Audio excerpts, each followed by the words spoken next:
Order, order. I call Amanda Martin to move the motion. Thank you, Mr Betts. It's a pleasure to serve under your chairmanship. I beg to move that the House consider public perceptions of trades and apprenticeship completion rates. One of the many toxic legacies of the previous government is a crisis in education and training and overwhelming barriers to opportunity for many young people and the denigration and downplaying of the construction industry.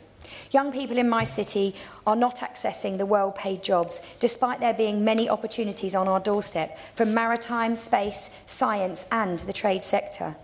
To fix this, we must improve and promote vocational pathways through increasing the number of apprenticeships available, improving apprenticeship completion rates and simplifying the system and increasing flexibility around the system. Much of the research from this debate has come from Checkatrade, a home improvement platform based in Portsmouth North, and I will therefore be focusing mainly on the construction sector. The trade and construction sector sits at the heart of the national mission to get Britain building, to reach net zero and to drive economic growth. From plumbers and electricians to roofers and carpenters, there will be huge opportunities for careers and job creation in building the skilled workforce we need to deliver these targets. Research by Checkatrade has found the UK economy is facing a severe skills challenge. The UK must find 1.3 million new skilled trade people and 350,000 new apprenticeships over the next 10 years to meet the government's ambitious but much needed housing and net zero targets. London will require at least 55,000 qualified construction apprentices, but demand is spread not just in England, but across the UK, with Scotland needing 26,000 new apprenticeships, Manchester 15,000 and Birmingham 13,000. With 35% of those working in the sector over the age of 50 and almost 3/5 of the tradies planning to retire between the ages of 61 and 65, the industry is facing a cliff edge of retirement with little or no succession planning. The transition to net zero is also impacting on jobs and apprenticeships, with 59% of jobs affected by the transition to net zero, and 29% of these requiring upskilling. However, apprenticeship starts have declined recently in years, highlighting the urgent need for a new, renewed focus. In 2022-23, there were 337,140 apprenticeship startups, compared to over 500,000 in 2011 and 2012. Challenges in the sector, like high apprentice drop-off rates and high levels of self-employment at 37%, make addressing the skills gap even more challenging and even more crucial. But what solutions can we explore? The first solution must be in creating more apprenticeships. Despite a chronic skills gap in the UK, for every apprenticeship there are 3 applications, but only 1 successful candidate. This can be achieved, therefore, by looking at restoring financial incentives to SMEs to take on apprenticeships under the age of apprentices under the age of 25, an apprenticeship incentive payment, and expanding funding to create apprenticeships. SMEs have a crucial role to play in boosting the number of apprentices we need to find ways to incentivise them to invest in training, provide with the support they need to take on an apprentice, and ensure flexibility in training that work for their businesses and for the apprenticeships themselves. Making the apprentices funding model more transparent to help improve business understanding of and confidence in the apprenticeship system is vital. We must also improve completion rates. Only 1/3 of apprenticeships are currently completed, a shockingly low statistic. This could be achieved by increasing financial support. The apprenticeship rate of pay currently sits at £6.40 per hour, making apprenticeships financially unattractive. More targeted support should be made available to attract those with dependents and other financial responsibilities and those wishing to change career. Financial mentoring for apprentices could also go a long way in improving the completion rates. We should also look at expanding foundational apprenticeships and the introduction of a shorter apprenticeship course for those who cannot afford the minimum 12 months length in a place today. Lastly, we must simplify the system and increase flexibility. This could be achieved by creating more flexibility through the apprenticeship levy, For example, the functional skills requirement is cited by employers as a barrier for learning and is not always relevant to the role or the individual, so these could be removed in some cases. Apprenticeships and training programme providers should be enabled to deliver 3, 6 or even 9-month courses, which could be used to help workers reskill and retrain in areas which are part of the green transition. Ending geographical differences, as apprenticeship levy funds can currently only be spent on apprenticeships in England. But to do this, we must value all of the pathways. The toxic legacy of the Tories in education was the undervaluing of certain subjects, including vocational courses and apprenticeships. We must value all pathways if we are going to move towards a productive, highly skilled population and achieve our growth targets. Apprenticeships of all kinds create successful business owners and entrepreneurs who are well paid. Average weekly earnings in the construction sector are £761, surpassing the national average by 13%. Furthermore, not all apprenticeships are low paid whilst training. Roofing apprenticeships can earn over £24,000 a year, plastering apprenticeships £19,000 and plumbing apprenticeships £18,000. Apprenticeships can be a stable and reliable route to success, and with success rates remaining stable at 93% over the past years and many apprenticeships staying on with their employer after qualifying, it does give good value for money and a good career. However, despite this, many young people and their parents don't see a trade career as aspirational. We must highlight these benefits of vocational courses to young people, to inspire people into diverse sectors and elevate vital sectors, including construction. This could be achieved by using the money raised by the Growth Skills Levy on access and outreach activities. The Department for Education ensuring that careers advice must highlight the training of provisions available, including T-levels, BTECs, skills boot camps and more, as well as the career opportunities accessible through apprenticeships. We must ensure that work experience gives an insight into the opportunities, and although it must have safety at its heart, we must reduce the red tape for SMEs and larger companies to offer valuable work experience places. In conclusion, to achieve our national mission of kick-starting growth and breaking down opportunities, we must look at people and skills in the round, and we must value them. To create a highly skilled and highly paid workforce, we must provide accessible, well-funded and fairly paid vocational training. We must provide balanced education about vocational options, and we must provide support for those on vocational pathways to help them complete courses. This will help to diversify vocational pathways. Apprenticeships in construction are currently almost 91% male and 92% white. While there has been some progress in diversifying the workforce, it remains a highly disproportionate level compared to society and other sectors. I truly believe, as an ex-teacher, that if you cannot see it, you cannot do it.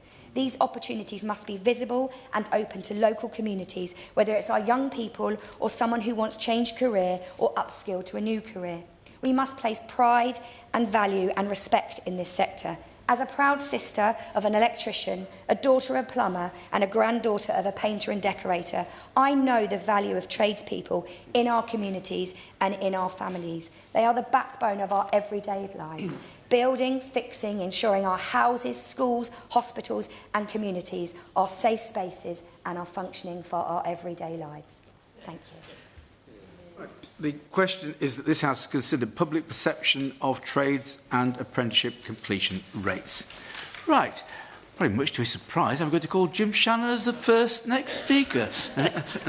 Mr. Chairman, becoming a bit of a habit to be called almost first in the debates in Westminster Hall, but whatever the case may be, it's a real pleasure to speak at any stage. So thank you so much. A real pleasure to serve under your chairship. And in particular, can I commend the Honourable Lady for Portsmouth North for leading today's debate. It was a very apt debate, and I say it's apt because in my constituency of Strangford, Mr. Chairman, we have a tradition of work in the construction sector, whether it be in building, whether it be in plumbing, electrical, roofing, whatever the case may be, even in painting and decor. There's just so much to do when it comes to building. I live in the countryside, so there are always houses and always repairs, and many people that I've known have been in the business for umpteen years. And they continue to stay there. But what we do need, and I'll mention shortly when I refer to apprenticeships, we do seem to have a small dearth and a small fall in those who are in apprenticeships, which is disappointing. Of course, the figures are for Northern Ireland as a whole, but I think, and possibly, and perhaps in my constituency of Strangford, Mr. Chairman, there may not be the same fall, because that tradition of working in this sector is very, very strong. Many will know that I'm a big supporter of apprenticeships and the opportunities they bring for young people. They do provide a real chance for ones that have just left school to get out into the world of work, gain skills, specialise in a trade and earn money. So it's great to be here to discuss that today. There were people, I think it may have been last week, there was a debate in Westminster Hall that was to do with universities, and we were saying that there are those who have adapted to academia and the necessity, but there are those who are not academically focused, and perhaps the opportunity for them is in the skills that we're referring to today. So this is really, really important. I look forward to the Minister's response. I know the Minister has no responsibility for Northern Ireland, but I do like to come along and give a perspective of Northern Ireland to the debate, because I think it adds to the debate.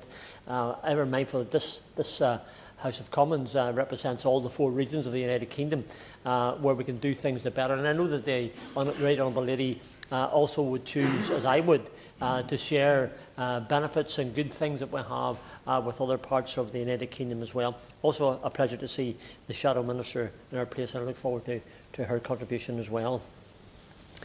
Just last week it was announced government, and I welcome Labour's commitment, Mr. Chairman, to the 1.5 million new houses to be built. I think it's important for the economy. It will create opportunities, it will create jobs, and it will, I believe, boost the economy. But to make that happen, you need to make sure that you have the apprentices and the workers in all those different sectors that we referred to. And when it comes to apprenticeships, just one caught my ear last week in the news. To help build those houses, they said they needed 2,800 new plumbers. I'll make some examples later on of some of the things that we're doing across the water.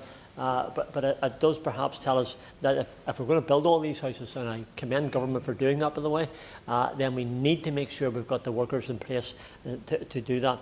And apprenticeships, that opportunity has to be part of that as well. And if you can create, I know sometimes it's working out in the fresh air. It never bothered me, by the way, but other people might want to stay in an office. But if you can get paid well, and you do get paid well as an apprenticeship, and if you do your apprenticeship, and they reduced the number of years for apprenticeship, we used to be 5 down to 3.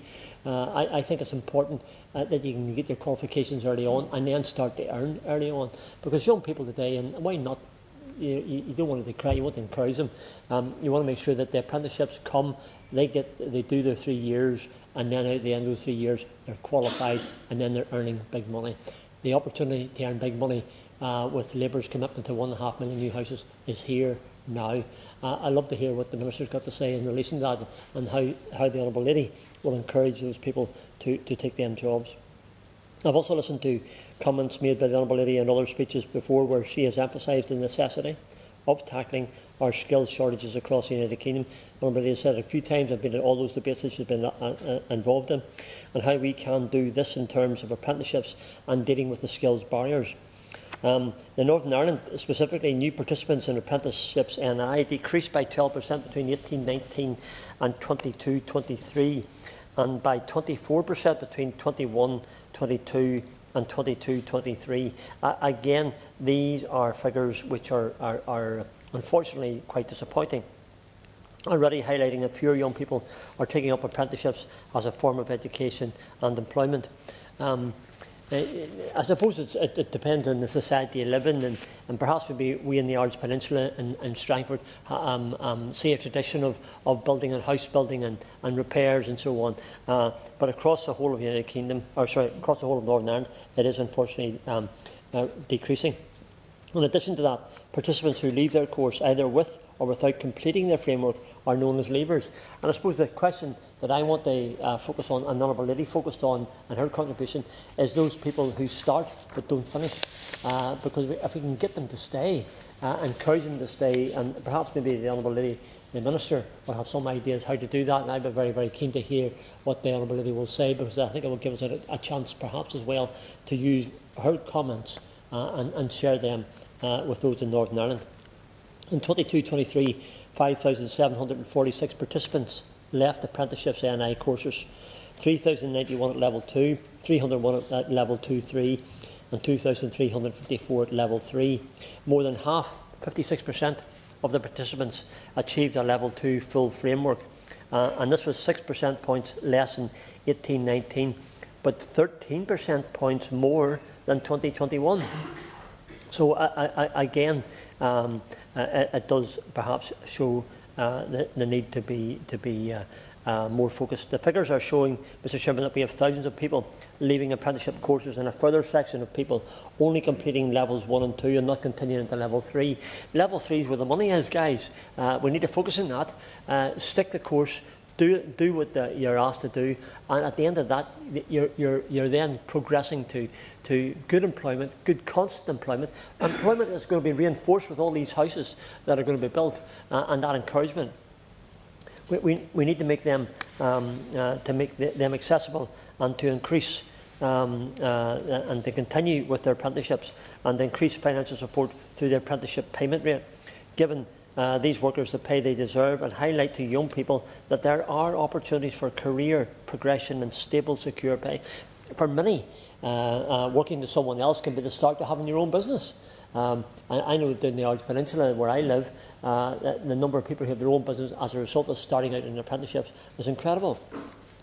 To give an example, Mr. Chairman, one of my staff members, gas boilers, wasn't having issues just last week. This is an example perhaps where the opportunities are. One of her children is asthmatic and must be in a temperature-controlled room, so therefore the importance of the gas boiler and the heat in the house is incredibly important. She phoned every single gas company in the area to get a call out, and was only able to apart from one company who could get someone out in the morning, which they did. When the engineer came out, he said that he was only able to get out this prompt due to the fact that he had an apprentice. In other words, he had seen the vision that's necessary for young people in apprenticeships, and they were able then to do certain jobs and delegate other ones. Because that young fella that was there was learning the trade, learning the business, and was at a stage where he could actually do some of the work that they were seeking to do, and that took the burden off the single owner of the gas company. But it also gave an opportunity to a young fellow coming through who one day, because there's a demand for it, will one day have his own business and do well. So apprenticeships, opportunity, and help businesses to grow.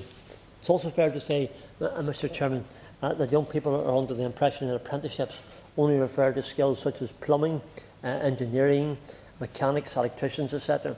But jobs that some could associate are being male-dominated. This is not the case, and I'm very pleased to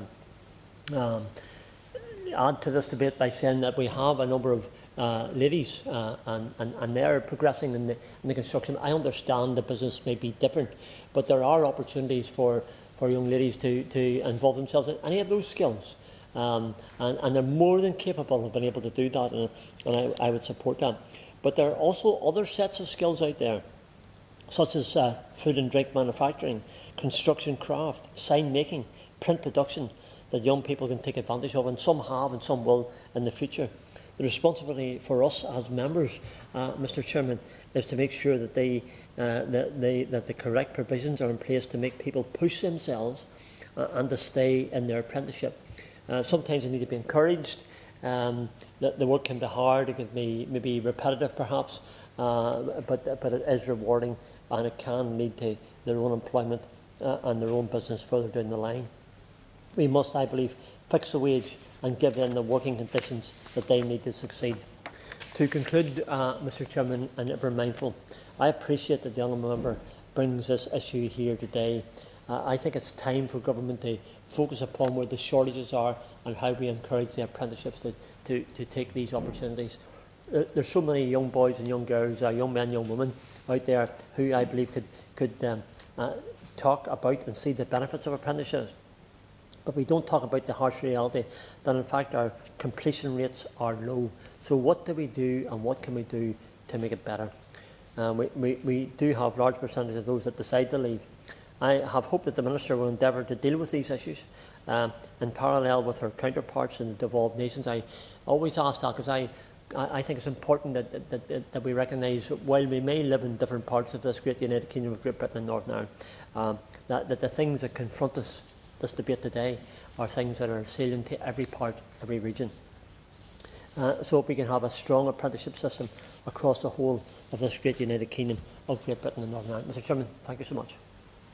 Andrew Pakes. Thank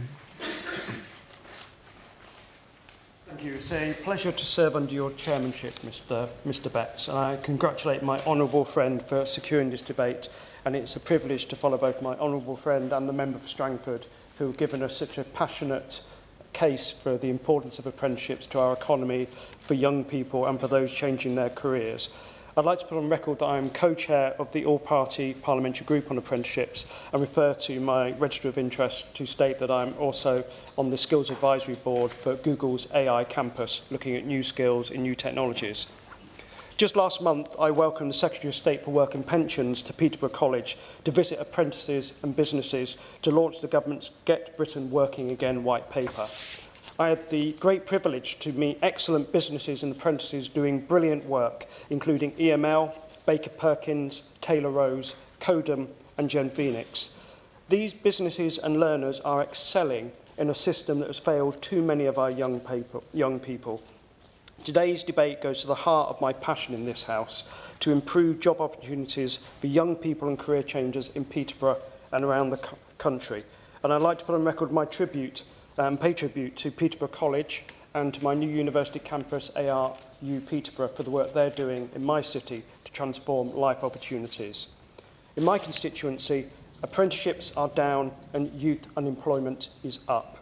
Under the previous government, the number of young people not in education, employment or training reached around 900,000. This at a time of skills shortages and record net migration to the country.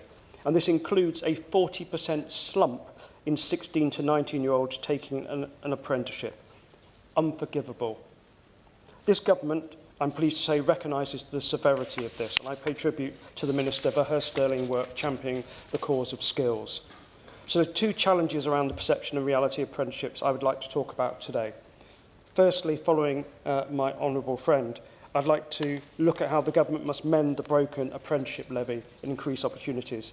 The levy has strayed from its original purpose, providing paid, skilled opportunities mainly for young people and ensuring employers target their levy spend to tackle skills gaps and shortages. And I'd like to thank the Minister for her drive for making the reform of that alongside her colleagues in the department a reality. I think all of us here have a focus on the elements of change we'd like to look at, and I'd like to highlight a couple of areas that matter in my constituency. Firstly, around removing barriers related to English and maths and functional skills, and allowing flexibility on functional skills requirements, focusing on workplace-specific competencies rather than mandatory qualifications that block completion. That would be particularly important in terms of the conversations I have in Peterborough around construction and trades and the areas we're talking about, where sometimes the competencies required are holding back young people who could flourish in those workspaces. Secondly, increasing the availability of Level 2 programmes as a crucial entry point, aligned with local skills gaps and economic needs, particularly in sectors like construction and healthcare, and especially for traders and small businesses. Thirdly, providing fast-track options for those with technical certificates for prior or prior experience, enabling them to complete apprenticeships quicker. I'd also like to see the expansion of degree apprenticeships, enabling more working-class young people to acquire skills in a paid job from day one. At the end of the day, we cannot ignore the problems we face: poor skills, declining youth opportunities, stagnant wages, and an over-reliance on workers from abroad. 11 million people of working age are currently inactive. This is a scandal, and it's the legacy of the last 14 years of Conservative government.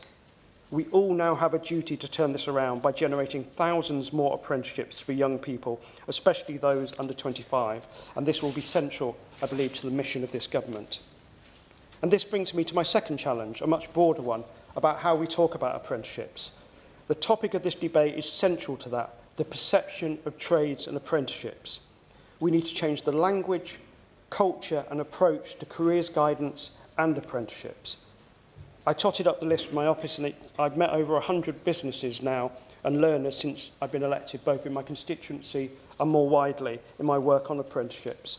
Not one learner said to me they started their apprenticeship because of help at school. We have a language for university in our education system, but not for apprenticeships. This cultural bias in our education system is holding back young people and our country, and it needs to end. Schools are too often geared towards helping young people enter higher education. The language is about higher education. What do you want to study? Where are you planning to go? Have you been to an open day? We need a government-wide and country-wide mission to change that, to make apprenticeships as important as university as a choice for our young people. If we don't, we will fail. As co-chair of the All-Party Group on Apprenticeships, I'm working across the House to help find workable solutions to these issues. I'm lucky to meet great employers and apprentices and in Peterborough and around the country. And particularly in construction, like my honourable friend has focused on so clearly, meeting with Lang O'Rourke on building sites in East London, meeting with Travis Perkis, looking at the work they do, supporting the trade, meeting young people and construction workers in my own constituency. I know the will is there. My dedication to apprenticeships is why I support Britain's plans to get Britain working. It's why I welcome the Youth Guarantee, which will see all young people offered the chance to earn and learn. And it's why I will continue to campaign for an apprenticeship system that is fit for purpose, because apprenticeships are the lifeblood of decent work and growth in our economy, offering more young people a ladder of opportunity to the jobs of the future and ensuring that our economy can sustain higher living standards through the right kind of skills training that leads to economic growth. We are committed to changing both the scope and perception of apprenticeships. Sir Martin Oliver's recent Ofsted report emphasised the transformative impact apprenticeships can have, offering young people practical skills, experience and real opportunities. These milestones underscore an important truth. Apprenticeships aren't a fallback, they are a springboard to success. We now move on to the front bench spokespeople. First of all, for the Lib Dems, Clive Jones. Thank you very much, and it is a pleasure to serve under your chairship, Mr Betts. And thank you to the Honourable Member for Portsmouth North for securing this very, very important debate. We do not have a construction college within Wokingham Borough, and residents looking to undertake a trade apprenticeship will find the closest colleges are in Bracknell, Reading or even Basingstoke. If anyone wished to undertake a civil engineering course, they will need to travel as far away as Fareham, an hour and 18 minutes away if you're travelling by car. The existing lack of local training centres has proved to be a challenge for construction companies in the area, and it's often young apprenticeships who do not have cars and are not able to drive long distances or have the financial means to be able to travel very far out of the borough. Given that the existing public transport is not very good, this problem is only set to get bigger with the government's removal of the £2 bus fare cap. So more must be done to support young apprentices. This comes at an unfortunate time when there is a significant skills gap in the construction sector in my constituency of Wokingham and across Berkshire. And I thank Paul Britton of the Thames Valley Chamber of Commerce and their work on Berkshire's local skills improvement plan, because they have calculated a local 19% decline in the number of carpenters and joiners jobs and an 8% drop in electrician and electrical fitters jobs. And we've seen a 9% decrease in constructive operatives jobs, along with a 7% fall in elementary construction occupations. And yet, despite this overall decline, we have an estimated need for an extra 4,300 jobs and 14,900 replacement workers in these sort of jobs are going to be needed by 2035. So one of my questions to the Minister is, what are you going to do to cover these shortages that we know are in the pipeline? Just about everybody will tell you that they have difficulty finding a carpenter, a plumber or an electrician. Employers state that there needs to be greater knowledge of the sector in schools to show the opportunities and career progression that is available. Employers also noted that the skills gap is not just limited to traditional trades, but also digital and sustainable skills in the construction sector. So can the Minister explain the government's plans for building awareness of apprenticeships in schools? The Liberal Democrats would create a new lifelong skills grant for every adult, giving them £5,000 to spend on approved education and training courses to gain skills for the jobs of the future. Our existing system is not set up for a world of work in which the skills you learn at 18 or 21 will not last for a lifetime. How will the Minister's plans for Skills England and reforming the apprenticeship levy yield better opportunities for apprentices in Wokingham, especially in the construction sector? Will the Minister commit to meet with me and the companies that offer apprenticeships to discuss what they need from the government to deliver better opportunities for apprenticeships in Wokingham? Turning to the issue of recruitment and completion rates, there is a perception of trade apprenticeships, of muddy boots and jobs for young boys. Through the work of Wokingham's Section 106 Employment and Skills Plan, we hope to change this perception. And locally, they have held 30 community skills events to help break down the stereotype, including work experience, careers talks in schools, and site visits. However, there are foundational issues with the existing structures that the government need to address before firms can consider establishing apprenticeships. Specifically, we have Waits Construction, who are currently managing the Gorse Ride redevelopment project, a project in my constituency, and have highlighted a problem that other similar and smaller subcontractors experience. They sometimes don't have the capacity to take on apprentices due to the value of the contract and the duration, where they may not be on site for long enough.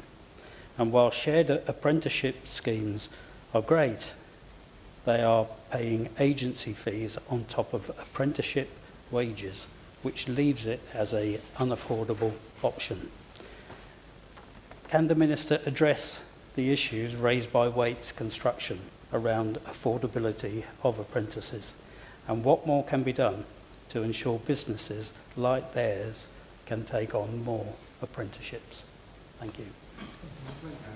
The opposition spokesperson, Dame Harriet Baldwin. Thank you very much, Mr. Betts, and it's a great honour to serve under your chairmanship this afternoon. And can I start by congratulating the Honourable Lady on securing this important debate. And I must start by declaring an interest as someone who is married to someone who did a BT apprenticeship back in the day and always speaks about how incredibly valuable that was as a way to learn after leaving school.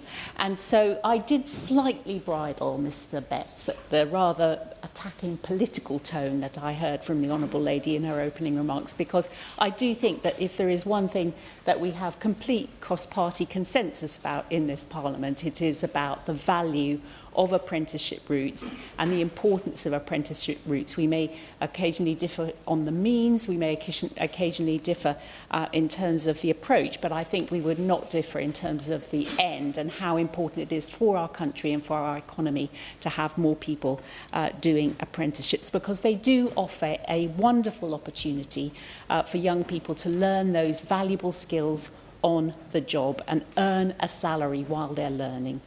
And as a nation, we really need to make sure that school leavers and employers view an apprenticeship on equal terms as going to university.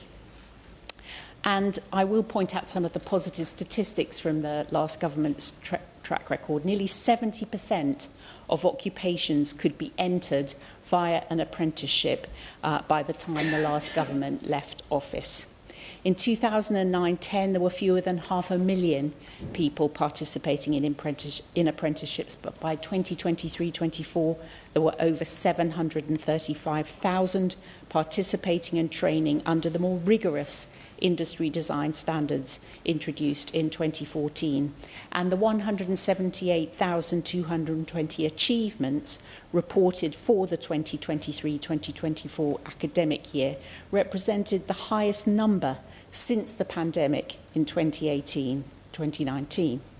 Between 2010 and 2024, the previous government delivered 5.8 million apprenticeships and passed legislation requiring children to be informed about technical education opportunities.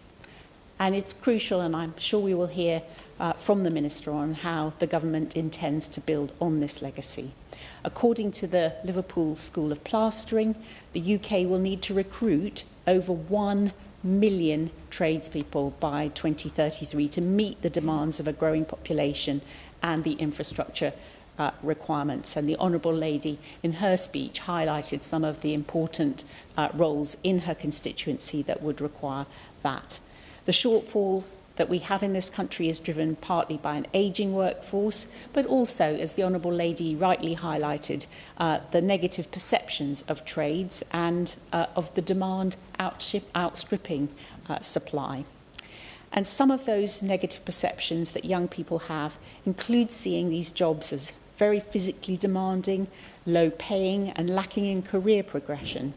And this does not reflect the diverse and rewarding career paths that exist today in trades.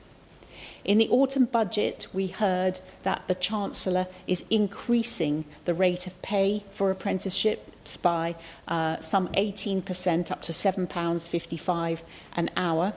On top of that, the government has also, of course, raised employer national insurance contributions, and the threshold at which national insurance is paid has been lowered from £9,100 to £5,000 a year.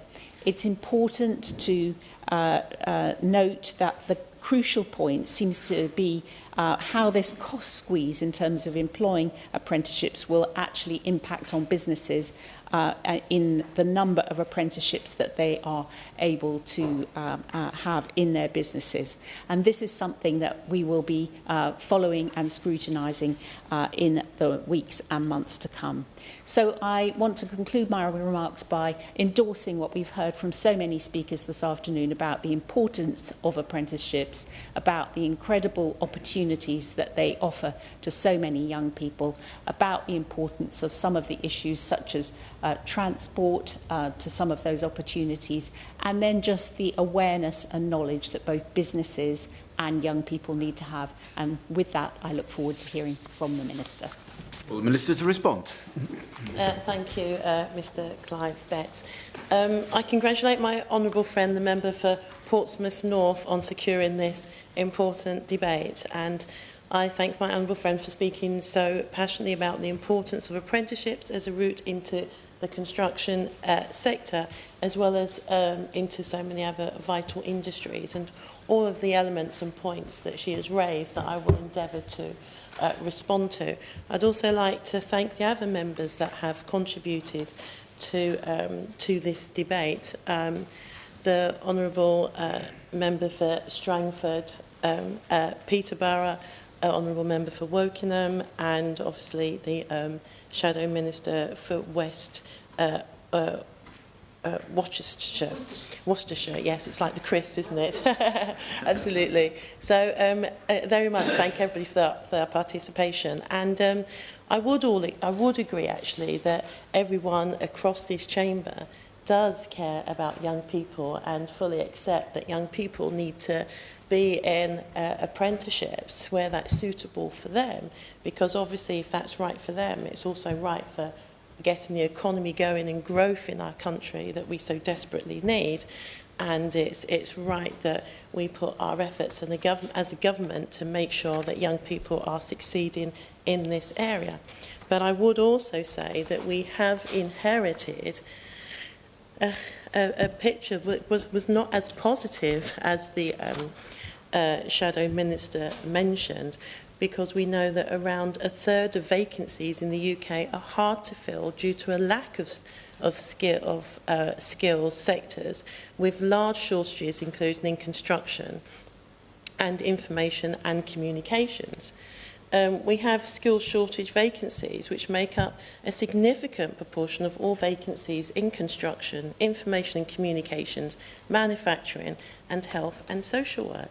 So actually we've inherited a picture where actually many people that are applying for jobs, lots of companies and organisations are finding they cannot apply people because they do not have the relevant skills.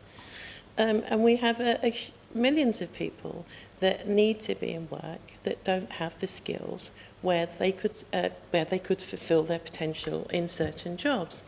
So, I mean, between 2020 to 2035, the construction industry will need an additional 1,143,000 in the workforce to take account of additional workers and to replace existing workers.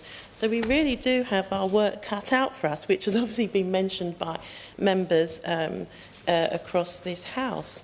And indeed, apprenticeships in, I fully think that all members will recognise the long and proud history of apprenticeships and trades in this country. And indeed, apprenticeships in England can be traced back to the Middle Ages, when craft guilds were first established. So, I mean, apprenticeships are a part of our DNA. The first national apprenticeship system of training was introduced as far back as 1563.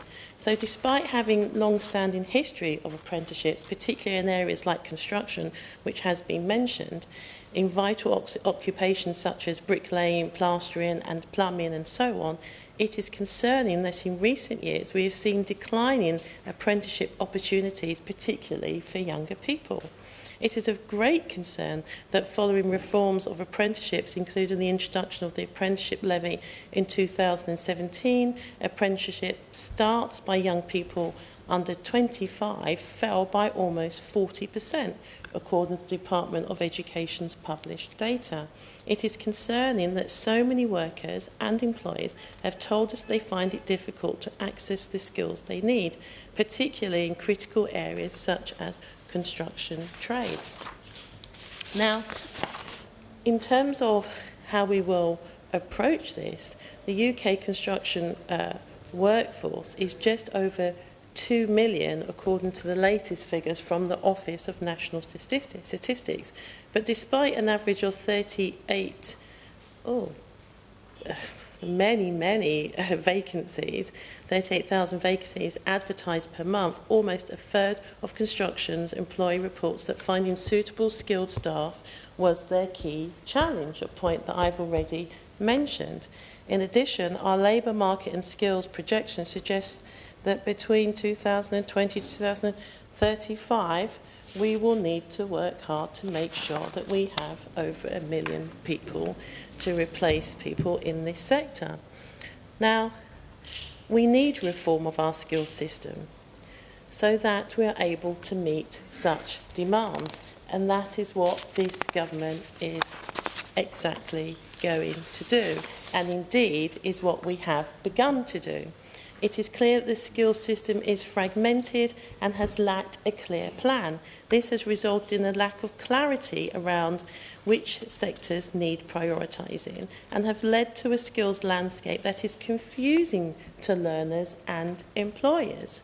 There's been lots of concern that's been spoken about the dropout rate of young people entered doing the apprenticeships, and of course that is very concerning, and some of those dropout rates are due to different reasons. Surveys have been done, and generally the idea there's many reasons why people will move on. Some is due to other employment, some is due to promotion, some is due to obviously finding those apprenticeships difficult, but these situations are being reviewed and being assessed. This has resulted in a lack of clarity around which sectors need prioritising. and as I've said, has led to a level of confusion for learners and employers. I mean, these issues have been compounded by insufficient investment in skills, which has led to a decrease in adult participation in further education and training. I will also be talking about how we're seeking to address this, obviously. To address this, the government has established Skills England, a new body that will tackle skills shortages and support sustained economic growth. Skills England will help to ensure the skills system is clear and easy to navigate for both young people and adults, strengthening career pathways into jobs across the sector. It will increase the quality and quantity of skills development in the workplace. It will work together with combined authorities and other places with devolved deals, as well as other regional organisations, such as employer representative bodies, to ensure that regional and national skill needs are met at all levels, from essential skills to those delivered via higher education in line with the industrial strategy. We have also set out plans for more flexible levy-funded growth and skills offer, building on the current apprenticeship offer. And I want to assure those present that this government is listening to employers. Employers have told us that the current apprenticeships offer is inflexible and the system does not work for them. We want to support employers not only in the trades but in all sectors to develop the skills they need to thrive. And that is why we're introducing a more flexible levy-funded growth and skills offer that will provide employers with greater choice. Excuse me.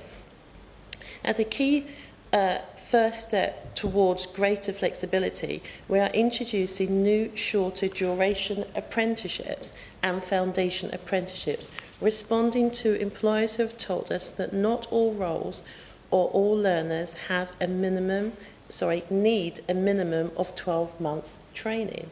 Responding to employers who have said that more support is needed to generate a pipeline of talent that is able to access occupationally specific apprenticeships. We are exploring the best way in which shorter duration apprenticeships can better meet the needs of specific sectors such as construction, where occupational competence can be reached in less than the current minimum duration of 12 months, or where individuals have relevant prior learning. We will, of course, protect the elements that make apprenticeships work so well and ensure they retain the credibility and prestige they hold with employers. Our new work-based foundation apprenticeships will focus on ensuring that training is directed towards real vacancies. They will offer young people a broad training offer with clear, seamless progression into their next opportunity, whether that is the next level apprenticeship or other valuable occupational learning. We will work closely with employers and providers. This government will make sure that we get this right. Thank you, Minister, for Shannon. the positivity and the response to the Honourable Lady. It's always good to have that. Can I ask the Minister, I hope I haven't jumped the gun in relation to this one, perhaps maybe the Minister is coming to it, but the discussions with back home at the Northern Ireland Assembly to work together to progress things of positive interest for everyone, please. Minister. Thank the honourable member for his remarks and the remarks also that he made in his speech as well. We are working with our devolved administrations and are committed with them to make sure we get this right for young people. And very much thank his contributions in terms of his concerns about young people needing to complete their apprenticeships. And very willing to engage further with him with regards to these conversations and for again raising that point. Our new work-based foundation apprenticeships will focus on ensuring that training is directed towards real vacancies. They will offer young people a broad training offer with clear, seamless progression into their next opportunity, whether that is in the next level apprenticeship or other valuable occupational learning. We'll work closely with employers and providers. This government will make sure, as I said, that we will get this right. In addition to the declining numbers of apprenticeship opportunities that we've seen in recent years, it is also concerned that around half of the apprentices go on to achieve their apprenticeships. The latest available data for 2022 to 2023 academic year shows that the apprenticeship achievement rate was 54.3%. In the construction sector, the achievement rate was slightly lower than this and was 52.7%. And while this represents an increase on the previous year, like in so many areas of the skill system, there is much more that we need to do. We all know that apprenticeships, when completed, deliver great outcomes, so it is critical that we work together with employers, learners and providers to make sure that apprentices achieve. This government is working hard to deliver this. I'd also like to mention that there are concerns around the English and maths requirements for apprenticeships, and this is sometimes a barrier for their completion and achievement. And we are looking carefully at this policy to make sure we are setting high standards while supporting apprentices to achieve. And we will continually improve other areas of apprenticeships, including endpoint assessment, to make sure it's robust yet proportionate and aligned with key professional qualifications. I'm clear that this is a partnership, so we'll also make sure that employers and providers have the support and challenge they need to improve, by sharing best practice and improving guidance alongside an inspection and accountability system that drives improvement. Finally, I want to welcome Construction Industry Training Board, CITB's work to support construction apprenticeships in key trades, such as bricklaying and carpentry. The Construction Industry Training Board, CITB, who are sponsored by the department, provide financial support to both construction employers and learners.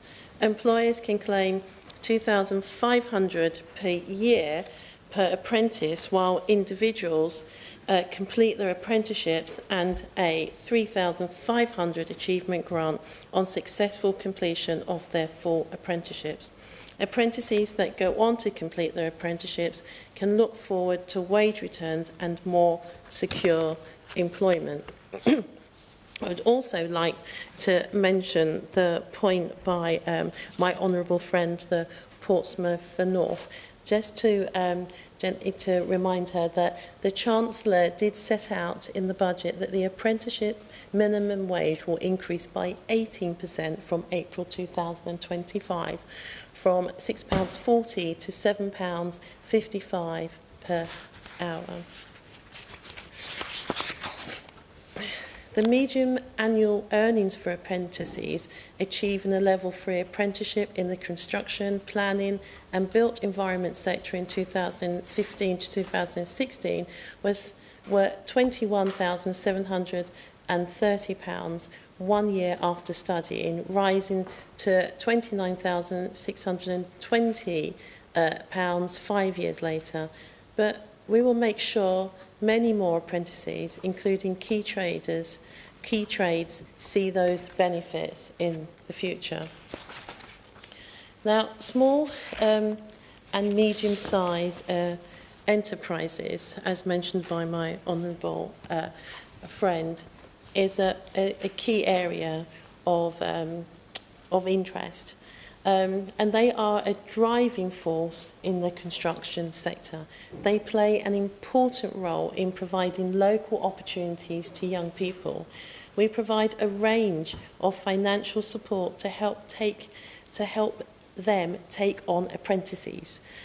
For non-levy paying employers who are likely to be smaller employers, we pay 100% of the apprenticeship training costs for young apprentices aged 16 to 21.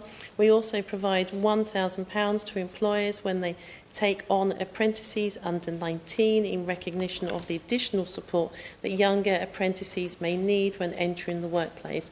Employers can choose how best to spend this, and employers are not required to pay anything towards employees' national insurance contributions for apprentices aged up to the age of 25. I would strongly like to encourage any young person to consider a rewarding career in the trade, whether that's as an electrician, as a scaffolder, or as a plasterer. And as my honourable friend from Peterborough spoke so passionately about apprenticeships being an absolutely excellent entrance for jobs and occupations and a brilliant route for young people, I couldn't agree with him more. And this government is really ambitious for young people where it's right for them to pursue apprenticeships. And it is our job to make sure that we give them every opportunity to do so, because this government is about breaking down barriers and making sure that young people have those opportunities. This government has an ambitious plan for rebuilding Britain. We have committed to build 1.5 million homes in England to ensure people have access to quality housing. Skilled trades is absolutely necessary achievement for this target. We are working closely with industry to make sure we have a skilled workforce to deliver this commitment. Last month, we announced a package of £140 million industry investment to create 32 home building skills hubs in areas that need more housing. These hubs are an example of how sectors can use existing flexibilities to solve skills shortages and to support growth. They will make use of existing flexibilities in our apprenticeship system to deliver fast-track home building training and apprenticeships for skills in critical demand for home building, including groundwork, site carpentry and bricklaying. This government is committed to building on this type of innovation. I'm enormously grateful for the support that my honourable friend has given to this agenda today, and indeed for all of the very significant and relevant contributions. The honourable member for Wokingham very much spoke about his local area and the support that's needed, really. He very much emphasised the decline in many of the apprenticeships that are needed for young people, and indeed did ask for a meeting, a conversation. If I could invite him to write in, I will endeavour to ensure that my noble friend from the other place will have that meeting for that very important discussion. As I've said, I'm enormously grateful for the support for my honourable friend has given this agenda today, and for all of the other contributions. They have raised some important concerns about skill shortages in critical trades and about the perception of careers in these vital occupations. I'm also grateful for the considered contributions of everyone that has spoken. It is clear that there are widespread skill shortages in vital industries like constructions. We will all need to benefit from these young people in these jobs at some point or another in our lives, and especially needed for our country when we're looking at the growth that is needed. I've set out today how we will begin to tackle this issue, starting with the establishment of Skills England and by developing a more flexible levy-funded growth and skills offer. These actions will support employers and learners across the country access high-quality skills training. Thank you, Chair. The question is, this House has considered public... Oh, sorry, Amanda Martin. Thank you very much for reminding me. Amanda Martin, I'm doing you down by not allowing you to come back. Thank you, Chair, and thank you for your chairmanship during this debate.